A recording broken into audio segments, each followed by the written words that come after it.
Listen up. The company pays daily. If you sell 2 to 3 products a day, you could be bringing in $100 or more daily in cash. Use the sorry bitch if you can't convince 2 to 3 people to buy something daily. A little extra never hurt nobody. Y'all better get this money. Drop down in the description box for more information on how to purchase these products or join the sales team. Y'all can say whatever the hell say about me. Akbar V is the reason why I don't mess with ghetto people. I don't like hood people. I don't like being around ghetto people. I don't entertain ghetto people because I don't understand ghetto people. This whole episode of Love and Hip Hop should be called Ghetto People. Want to talk about it? Here you go.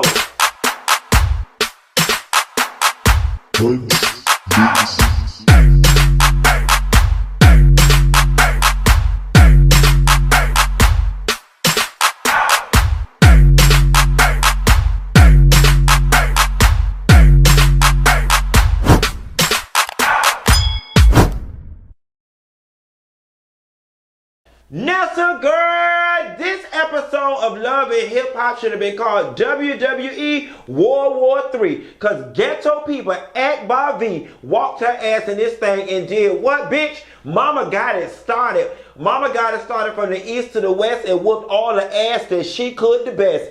This episode was chock filled of nothing but ass whoopings, let me go, hair tossing, bent over, get that bitch. Security, security. When I tell you these hoes had it going on, they had it going on. And I question if some of them hoes was on that dope because all of them hoes wanted that smoke. Yes, Godmother, I got some rhymes. Put me on that. I'm classy. I don't fight. Even Miss Shakana, who says she don't fight, she called the police. She was ready to fight. Bitch, let me turn this fan on because it done fucked around and got hot in here. Fucking around with Akbar V. Nevertheless, honey, the episode opens up with Akbar going down to Sierra's shop to talk about her, for Sierra to tighten up her wig. And Sierra talks about how she put Paris in private school. You know, I definitely agree with Sierra moving her daughter out of a bad situation and putting her into one that is more comfortable, right? If Paris's true issues are being fixed, or if her issues are being accommodated by putting her in private school. So my school of thought as a parent, as the adult, as the mature person in the situation is yes, fortify the children immediately. Put her in a situation where she is made safe. However, when she leaves the confines of that private school and enters the neighborhood or the real world, she gonna have them same issues she had at that public school if y'all don't fix the core issues. Because truth be told, public school is a better representation of the real world, a better microcosm than it is putting her in a niched private school. Nevertheless, she did what she had to do for her daughter, and I respect that. But I hope Sierra does get Paris some of the love and the counseling or whatever it is she needs to address whatever issues Paris may be having. So Sierra tells Akbar that Spice is having an event and that her and light-skinned Keisha should talk. And Akbar goes on this whole rant about, you know, bitch, you fake, you fuck with her. And Sierra told her, right, bitch, if I went around not fucking with every bitch that you had an issue with, and I'd be fighting every bitch in Atlanta. That ain't how this supposed to work, sis. And I'm not finna fall out with a girl that ain't did nothing to me, who I actually have more things in common with than you. It is just a mess. Again, going back to hood people logic and why the fuck I stay away from them. I'm gonna tell you the real honest truth. I stay away from hood people because I'm scared of them. And I'm scared of them because I don't understand hood logic, right? So I don't ever know what I'm going to do wrong that's logical to you, but irrational and illogical to me, that's going to cause me to set off a landmine. And I'm not trying to get beat up at no gas station, at no corner store. I'm damn sure not trying to get beat up at no party. Like, is it me or is getting beat up at a party? That's just like my biggest fear. Getting beat up at a party or getting beat up at the mall, bitch. Why you by yourself? And you know, we always in the mall like this. Yeah, girl, I'm in here. Oh, girl, Zara got some good stuff in here. Nah, I ain't talking to Brandon. There go that bitch over there. Now you on. Now I'm over here scared because you and your homegirl. I got my homegirl, but she on the phone. You know what I'm saying? So the best my homegirl could do to help me fight y'all is me throwing this phone at your ass while she cussing. You see what I'm saying? I'm not finna get beat up and embarrassed down to Zara. Cause you know that's the only place I be in the mall, or the original Cookie Co. Or I be down at the teriyaki chicken place getting rice in the middle of the food court. You damn sure ain't finna beat me up in the food court when people got a first row seat, bitch, and they eating 5-star meals and drinking Pepsi while I'm on the ground by the garbage can and shit, getting hit with trays and napkins and shit flying all over the place. And it's just not. Like, bitch, if anything, you gonna beat me up in the privacy of your home, because you damn sure finna beat me up in mine. But I'm not getting beat up in public, okay? And that's why I don't fuck with hood people or go anywhere they go. And then, hood people, you be riding, it be a 101. And then is it me? Or you notice, hood people always got 13 cousins and 7 brothers and sisters. Bitch, y'all ain't finna have no family reunion train on my ass. I'm just getting beat up. I'm trying to get up and ask for help. And every time I turn around, I'm thinking of a bitch reaching out to help me and she reaching out to touch me. And now when the police come, bitch, I'm so scared to file a motherfucking police report because I don't know who all was whooping my ass. I couldn't even see because so many people was blacking my eye. And I'm so scared if I get the law involved, I might be going to Publix to do my grocery shopping and get here because I don't even know who all was at this ghetto party. That right there is why I stay the fuck away from ghetto people, ghetto bitches. I can't stand you. Go get some class. Get a GED. Get your cheering while you're at it. Moving right along. Keisha talking to Vango about potentially seeing Akbar at the party. And, you know, what Akbar's real issue is. For the life of me, including Mimi, we try to find out what is Akbar's real issue. And I was sitting there like, girl, light-skinned Keisha, you know, Akbar is a big girl. I may need you to pipe down. Light-skinned Keisha, it's easy to talk shit while you in your light-skinned kitchen. Light-skinned Keisha, I hate you get your light-skinned ass whooped lightweight down to this girl lightweight event. I didn't think Keisha was about that life, but later on we found that bitch. Mama had done. Mama said, okay, mama, look. Now mama like me. If I know I can't whoop your ass, and I know it's enough people around me to keep me from getting hurt too bad, then I ain't gonna be scared. I'll fight you, bitch. Cause I know if you get on top of me or you get me on the ground, I ain't gonna be down there too long. You know, you win some and you lose some, but bitch, I ain't trying to die. Okay, you know, I don't mind getting a little lick. I could take a licking and keep on ticking, but bitch, I ain't trying to die. Okay, one thing about it, I'm pretty sure light-skinned Keisha had them balls to fight because all them people was around and she wasn't gonna die. But you wouldn't have caught her at the mall by yourself, bitch. It'd have been you and them clothes racks at Zara trying to fight that big hoe. No, God, honey, you better keep Tokyo with your ass all the time. But light-skinned Keisha said she was going to go to the event or whatever, and she did, and she kept it classy. It was whatchamacallit that started all that shit. So we get to the event, and Spice reveals that she's doing a makeup line and a wig line. So first, I rolled the entire fuck out of my eyes because here we go once again, no creativity. Ooh, I wear wig. Let me sell wig. Ooh. Let me sell makeup. Now here's the thing, right? Spice's wig situation I think is very niche. Spice does do the colored wigs, okay? And yes, granted, your around the house style color wigs, or you can buy Party City wigs, but I do think Spice can corner the market with her pretty colored wigs.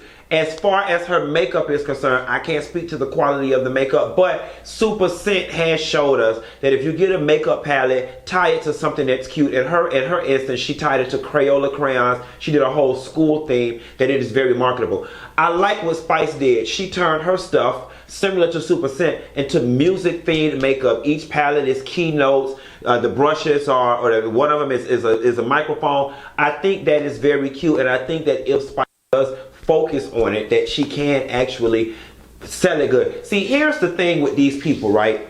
With these businesses that they're starting, the issues that I have, with the exception of Rashida. For a lot of these girls and these reality TV people, it's just a money grab, right? It's like, oh, let me just, because I can put my name on something and sell 500, units, that's it. They don't truly work and cultivate their business. Rashida, on the other hand, Rashida was like, fashion is what I do. So even when these cameras stop rolling, I live and breathe this shit, and I am going to work. This is what I want to do. This is what I see myself doing. Even after this show ends, I'm a retailer of fashion. And I think that is why her fashion line, in comparison to a lot of the other girls, do.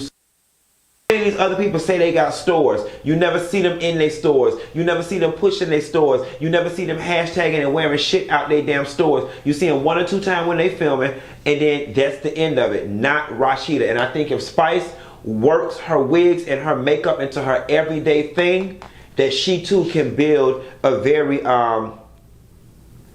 profitable brand with her beauty industry, products, and there's a lot of money to be made in the beauty industry.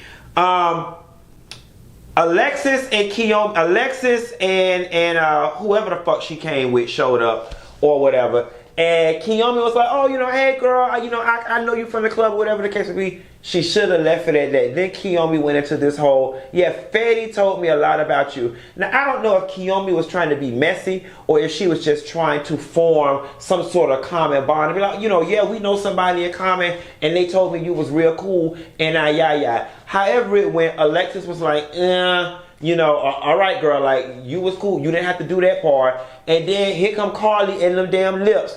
I don't know what the fuck it is. They don't pump the Carly lips, but it got her running her mouth more than normal. Because she the one, in my opinion, who lit the fuse to set off the chain of events. So then she went down this whole, she messed with Mo or whatever, and it ain't no problem between us. And I was like, whoa.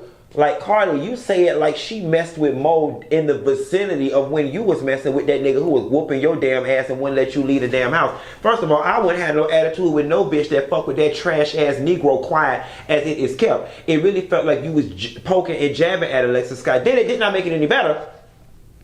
She was like, when Alexis started talking about her sex trafficking situation, and Carly basically tried to debunk what it is she was saying. It was like, well, Mo said this about you. He said he met you when you was 16. And girl, I know so much about you from what he said. It was like you were trying to discredit that girl, and I'm not really understanding why. Maybe them is voodoo lips. Them lips invoke the spirit of somebody dead that maybe had knew her from the past, or I don't know why them lips get to running. Maybe them Speedy Gonzalez lips, and that's why they doing like that. So then Shekinah comes to the event. Carly Red, after made Alexis Scott go outside and cry and talk to Spice and Alexis, I do believe something did happen to that girl that was traumatizing, especially for her to be moved to tears like that. And it's very hard to open up about something like that on television. Listen, nobody wants to look the world in the face and say, bitch, I was living in a house where I was ran through.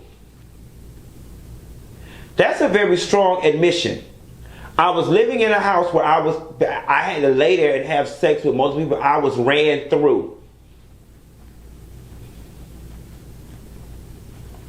Okay, so it took a lot of balls for Alexis to do that, especially considering the fact that people already call her a hoe, a whore, a gold digger, all these different things. Then to have to admit at her core, that she was involuntarily placed in the whoring business. I feel for her in that regard. Carly comes in, Shekinah gets there.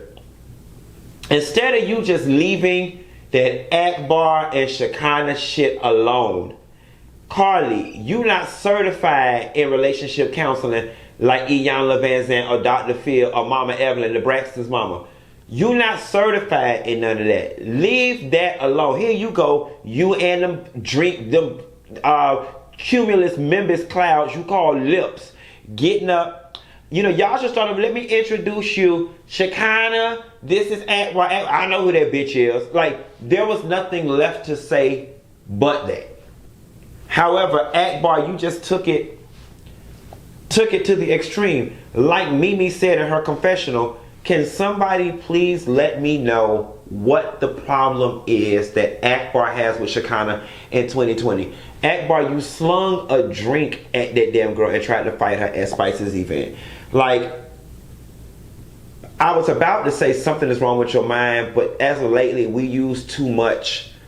We use mental illness too much as a scapegoat. The reality of the situation is, Akbar, and I don't give a fuck how you and anybody in your family feel about it, you wasn't raised right. You just weren't. And you completely lack self-control and emotional intelligence. I'm telling you why you weren't raised right. The fact that it means more to you to throw a drink at somebody and ruin somebody's party for your own selfish reasons. You just wasn't raised right. And I'm gonna take it a step further. It's probably in the best interest of your children that you don't have custody of them, because you not mature enough and equipped to be a mama. You don't have it. The fact that you think the answer to everything is fighting, and you would think that somebody who has been shot like you and got in as much trouble as you have gotten in would be reprogrammed and unlearn some of that bad behavior. You carry on like an animal. You are a big ass bully. And you know, part of me would be like, you know what, Akbar is harboring a lot of pain, and maybe all her life she had to fight, and that's why that's the only language that she knows. But at what point does enough become enough? I'm the queen of Atlanta. I'm the queen of Atlanta. You the brokest fucking queen of Atlanta I know. You the most non-charting queen of Atlanta I know. You the most irresponsible, don't have custody of her princes and princesses, queen of Atlanta I know. You the most borrowing money from Candy, queen of Atlanta I know. You the most overweight, out of shape queen of Atlanta I know. Queen shouldn't swing, if you know what I mean. We just watched the verses between Jill Scott and Erykah Badu. Those is queens of Atlanta and every damn where else. I just don't understand it. Then you would think that that would be enough after Spice already had a conversation with you.